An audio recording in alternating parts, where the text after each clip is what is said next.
Namo Adita Phat. Thanks so much for joining me for our daily practice check-in. Listen, listen, listen. This wonderful sound calls us back to our true home.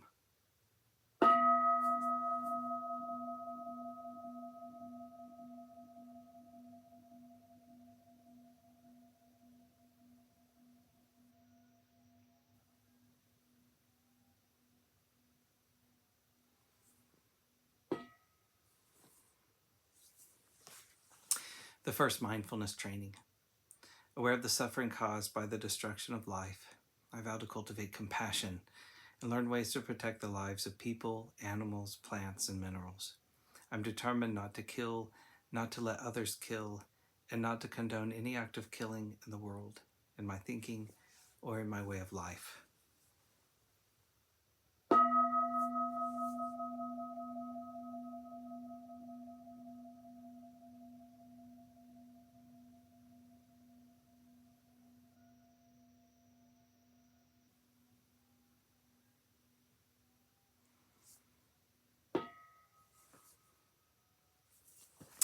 For our Dharma lessons, we've been reading Everything We Do Matters by the Venerable Wuling.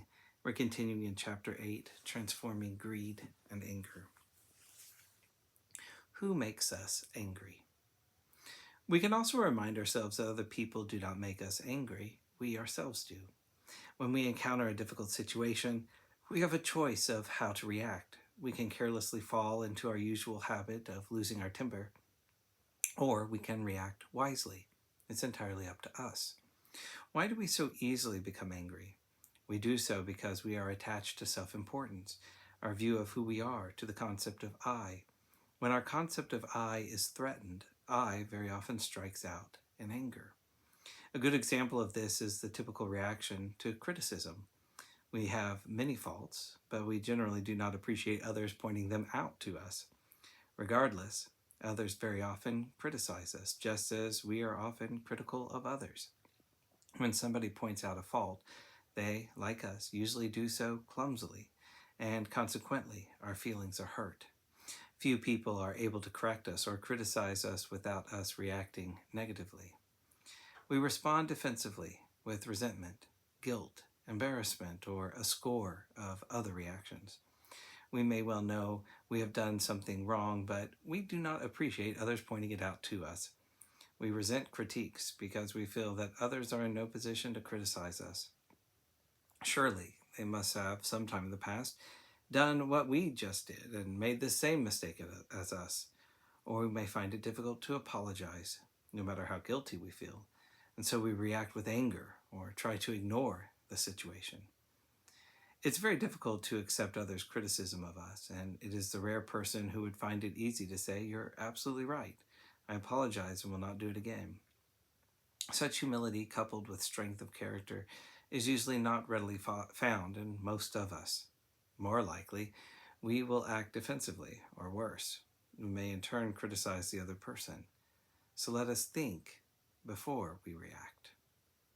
There are two possibilities occurring whenever we receive criticism. The first possibility is, yes, we did or said something wrong. If we are unable to deal with this reality right away, perhaps we can retreat by ourselves or with a friend. Hopefully, on our own or with our friend's help, we can figure out how not to make the mistake again. Maybe we can try to be more aware of how others are reacting to us, or maybe we can try to think more before we speak or act. Whatever we decide to do, we must carry out with determination. Instead of being angry or feeling guilty or becoming embarrassed, we can try to be grateful. After all, it's not they who had done something wrong, it was us. So becoming defensive and getting upset is rather futile. More importantly, we must realize that we have been provided an opportunity to improve and to be a better person in the future. For this, we should be appreciative, not angry. This is the best response when we make a mistake and someone is helpful enough to bring it to our attention.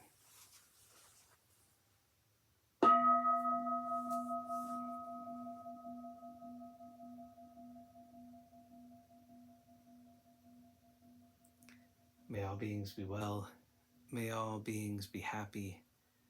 May all beings be at peace. Namo Adida Phat. Thanks so much for joining me today.